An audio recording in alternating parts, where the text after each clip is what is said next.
BJP की प्रवक्ता राधिका खेड़ा जी हैं। राधिका जी, अभी जो चुनाव आए हैं, बड़ी हरियाणा को कहा जाए कि बड़ी अप्रत्याशित जो है आप लोगों को जीत मिलती हुई दिखाई दे रही है, क्या कहेंगे आप? सभी को जय श्री राम। और ये प्रत्याशित क्यों है? हम तो लगातार कहते आ रहे हैं कि देश लगातार मोदी जी की नीति और नियत में विश्वास करता है। छत्तीसगढ़ में भी हमने देखा था, तब भी कह रहे थे कि छत्तीसगढ़ में भारतीय जनता पार्टी की सरकार बनेगी।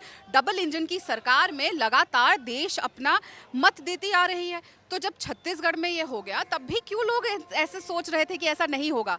कहाँ पे कोई प्रॉब्लम थी? हम लगातार कह रहे थे कि जवान हो, किसान हो, महिला हो, पहलवान हो, कोई नाराज नहीं है। क्योंकि पूरे चुनाव के दौरान हमने देखा जो नैरेटिव बन रहे थे वो राहुल गांधी भी रचते हुए दिखाई दे रहे थे, चाहे वो अग्निवीर का मुद्दा हो, खिलाड़ियों के साथ अपमान का मुद्दा हो, या फिर किसानों के आंदोलन का मुद्दा हो। क्या ये उसके खिलाफ आप मैंडेट आप लोगों को मिल गया है, या फिर कहा जाए कि उनकी बातें अपील नहीं की हैं? आप उस इंसान की बात कर रहे हैं जब आज नतीजा आ रहा है उनकी पार्टी हार रही है तो वो विदेश भाग गए हैं।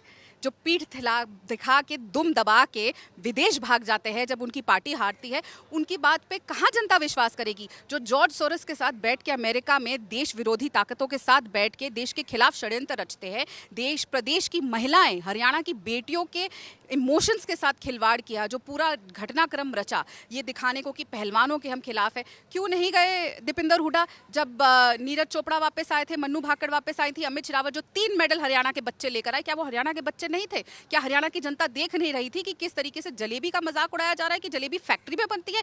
जो आदमी ये कहता है कि जलेबी फैक्ट्री में बनेगी, उसको कौन चुनेगा? अरे यही होता है ना, जब किंडरगार्टन से पोस्ट ग्रेजुएट करोगे तो नतीजा यही आएगा कि आज दुम दबा के राहुल गांधी को विदेश भागना पड़ रहा है। बीजेपी की कौन सी रणनीति है जो कारगर हुई, आप अगर उसको डिफाइन करें बड़े शॉर्ट में? काम, काम और सिर्फ काम।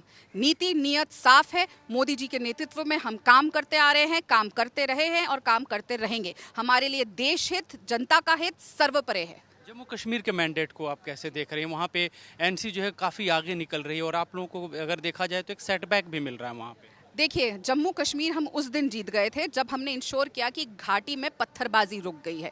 जम्मू कश्मीर हम उस दिन जीत गए थे जब वहाँ का बच्चा रोज स्कूल जाने लग गया। जम्मू कश्मीर हम उस दिन जीत गए थे जब वहाँ 2 एम्स खुले, कैंसर अस्पताल खुले, 7 मेडिकल कॉलेजेस खुले, टूरिज्म बढ़ा।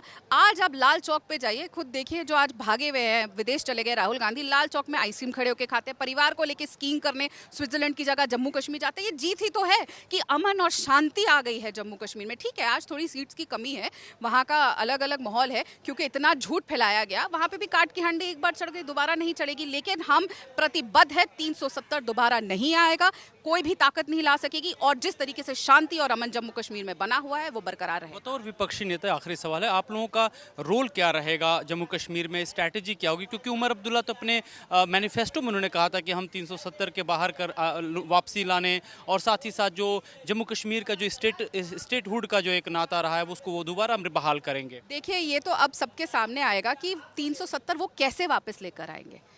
स्टेट गवर्नमेंट के पास तो ये पावर है नहीं।